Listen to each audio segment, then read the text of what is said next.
시청자 여러분 안녕하십니까? 아마 그 한국경제신문 유튜브에서 기업인을 이렇게 두 번째로 모시는 경우가 처음 있는 것 같습니다. 박셀바의 이준영 대표님이시자 교수님을 모셔서 궁금증을 풀어보도록 하는 시간을 마련하겠습니다. 최근에 그 IR 이렇게 세미나 이렇게 IR 덩체를 보면 저도 이건 이제 자세한 내용을 모르겠습니다는 일상과 이상의 약간의 그 차이가 있다 이런 걸 궁금증을 하는데 그 문제 좀 더 말씀해 주시기 바랍니다. 저희가 임상시험 일상에서는 다른 저희들하고 비슷한 일을 하는 그런 그룹들이나 회사들에 비해서 좀 더 많은 그리고 순도가 높은 치료세포를 투여함으로써 우수한 그런 치료 효과를 얻었습니다. 그런데 장기간 환자들을 관찰을 하다 보니까 그중에서 일부에서는 남아있는 암세포가 다시 되살아나는 듯한 그런 상황들을 봤습니다. 그래서 저희가 이미 충분히 기술을 확보를 했기 때문에 좀 더 많은 세포를 순도 높게 제작할 수 있게 되어서 한 달 간격으로 5번을 더 이렇게 투여하는 그런 프로토콜을 개발을 했고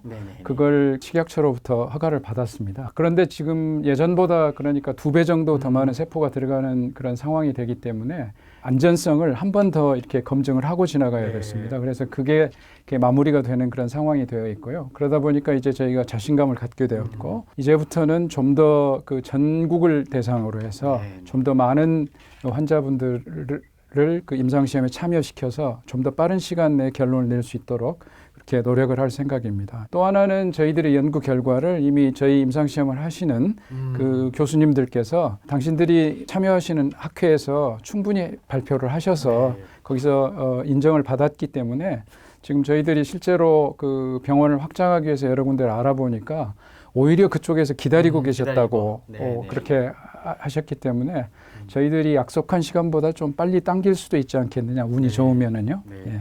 저희는 사실 완전히 블라인드로 합니다. 저희는 임상시험에 대한 이런 그 어떤 그 조건을 만들어 드리고 그 임상시험은 순전히 병원에 계시는 의사 선생님들이 하시고 그리고 거기에서 나온 그런 의료 기록에 기반을 해서 결과를 보고를 하게 돼 있거든요. 그러니까 우리나라가 그렇게 무지몽매하게 의료 그런 기록들을 그냥 마음대로 바꾸거나 또 그런 객관적인 평가가 나온 것을 저희들 마음대로 비틀어서 저희가 필요한 방향으로 유도하거나 그렇게 할 수가 없습니다. 그래서 그거는 믿으셔도 된다. 농산물 검역고 반려견 관련 거 그런 문제에 대해서 좀 빨리 임상실험이든가 빨리 해서 주제되는데 좀 이렇게 다가갈 수 있게끔 매출이든가 이런 거 일으킨다고 이렇게 말씀하셨지 않습니까? 그런 거 관련해서 좀 말씀해 주시기 바랍니다. 저희가 세계 최초의 그래서 뭐 유식하게 표현을 해드리자면 first in class 반려견 항암 전문 치료제를 저희가 만들었습니다. 근데 그러다 보니까는 사실은 우리나라에 그런 약제에 대한 기준이 없었습니다. 그래서 상당히 오랜 기간 동안 농축산물 검역본부와 긴밀하게 소통을 하고 그렇게 해서 거의 새로운 기준을 만들다시피 하면서 지금 진행을 해왔고요. 또 이렇게 반려견 시장 약제들이 굉장히 최근 들어서 확장되고 있고 발전하고 있기 때문에 예전의 기준보다 사실은 나날이 새로운 기준들이 생기고 좀 더 기준이 거의 사람 기준에 가깝게 이렇게 지금 새롭게 세팅이 되고 있습니다. 그러한 이유 때문에 저희들이 그 검역본부에 최초에 그 신청했던 그런 그 상황보다 많이 달라졌기 때문에 좀 더 그 서류와 그 내용을 보완해 달라고 하는 그 검역본부의 그 요청이 있었습니다. 그래서 저희가 그걸 보완 중이고요.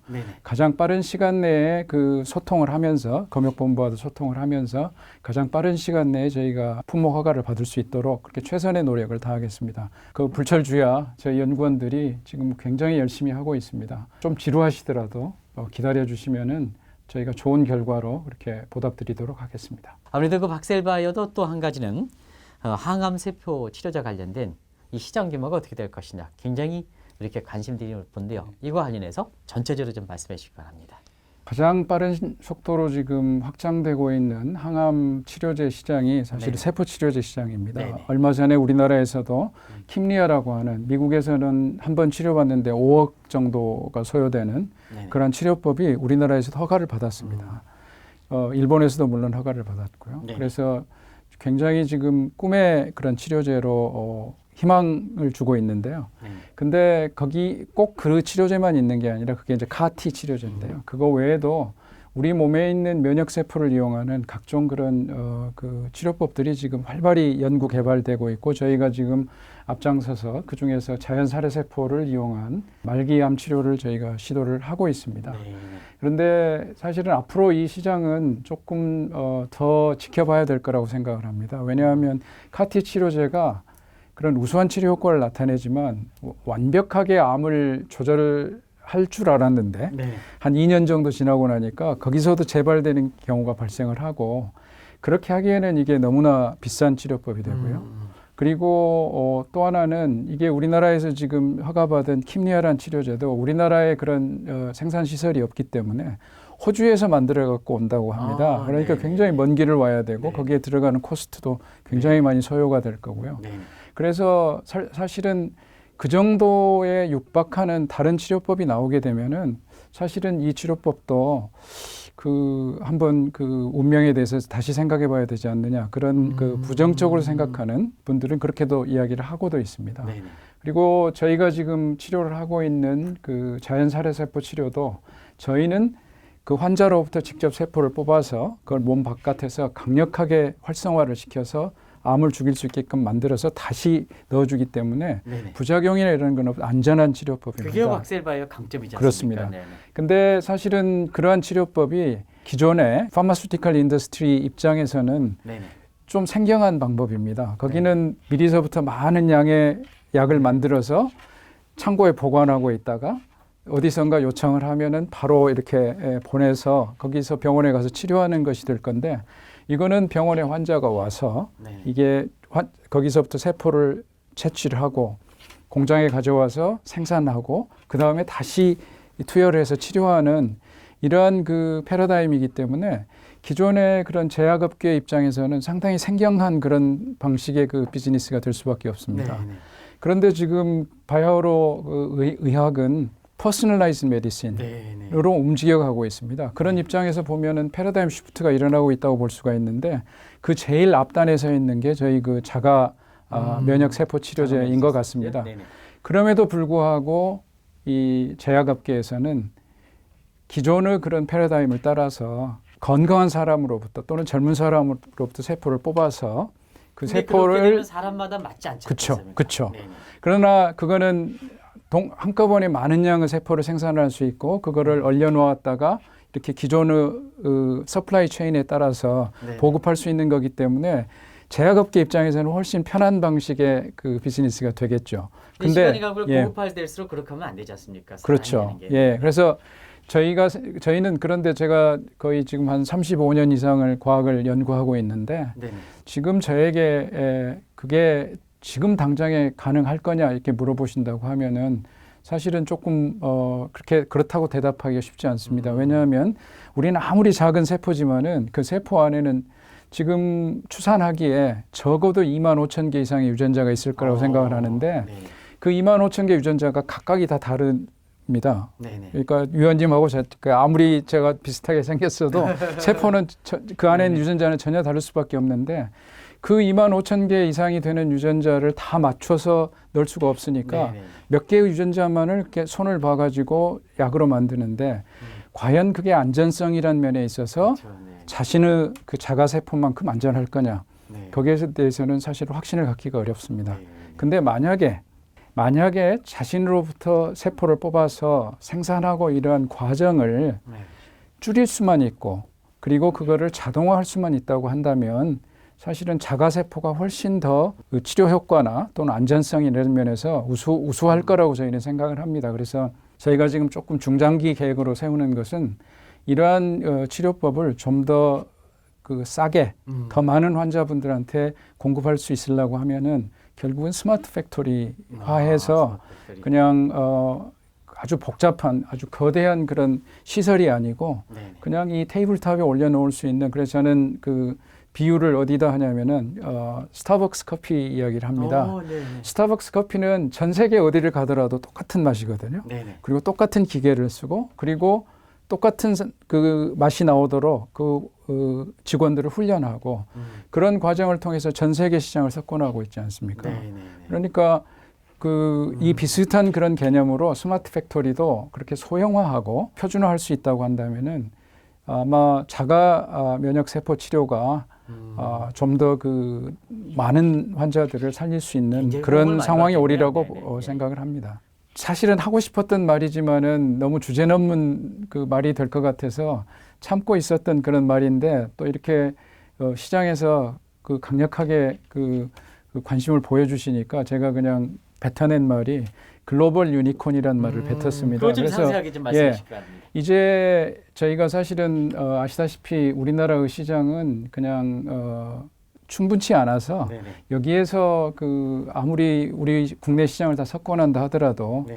그 한계가 있지 않겠습니까? 그래서 이게 세계 시장으로 뻗어나간다고 하면은 이제 국제화된 인재들이 필요하고요. 네네. 그래서 그러한 차원에서 지금 많은 인재들을 지금 찾고 있는데 다행히 최근 들어서는 그런 아주 많은 경험을 갖고 계시고 네네. 또 그런 모든 걸 거의 다 갖춘 오히려 저희들보다 그런 분들이 지금 저희 회사의 문을 두드리고 계십니다. 그래서 아마 그 멀지 않은 장래에 미국 시장에도 진출할 수 있을 거고 그리고 사실은 지금 기술이라고 하는 것은 그냥 우리나라에서만 그 개발되고 있는 건 아니고 전 세계적으로 지금 우후죽순으로 좋은 기술들이 많이 나오고 있습니다. 그래서 저희는 단지 이 국내 회사들과도 좋은 관계를 가지고 협업을 하지만 궁극적으로 우리가 타겟으로 삼아야 될 그런 시장이 있는 그곳에서 좋은 기술이 있으면 들여오고 그리고 우리가 또 적극적으로 투자를 해서 키울 수 있는 기술이면 키워서 우리가 가져오고 또 저희가 거기에 그 진출을 할 때 궁극적으로 그 회사들은 우리가 그 시장에 진출하는데 교두보 역할을 하지 않겠습니까? 그래서 그런 다각적인 그런 검토를 하고 있습니다. 이거는 뭐 저희가 그냥 그 심정적으로 계획만 가지고 있었던 그러한 일들인데 지금 시장에서 저희 회사에 이런 그 큰 성원을 보내주고 계시기 때문에 이러한 꿈을 실현시키는데 좀 더 그 타임테이블을 좀 당기고 있습니다. 예. 사실은 이거는 첫 번째 한국경제 이렇게 신문이고 유튜브 방송에서 명확하게 이렇게 밝히신 거로 알고 있는데요. 회사가 이제 규모가 지금 그 시가총액 기준으로 한 2조 정도 이렇게 크다 보니까 회사가 커졌지 않습니까? 그래서 교수님이 첫 번째 방송에서 회사가 커지더라도 나의 본분은 연구다. 경영은 전문 경영인에게 어떤 식으로든 마칠 거다 하는. 소위 바이든 대통령이 지금 미국 사람으로부터 굉장히 화합과 이렇게 통합을 해서 존경받는 그 위치로 되는 것은 경제 문제는 제닛 앨런과 그다음에 제롬 파월에 맡기겠다 하는 또 나는 내 분야만 가겠다 하는 이런 쪽에 이렇게 되는데요.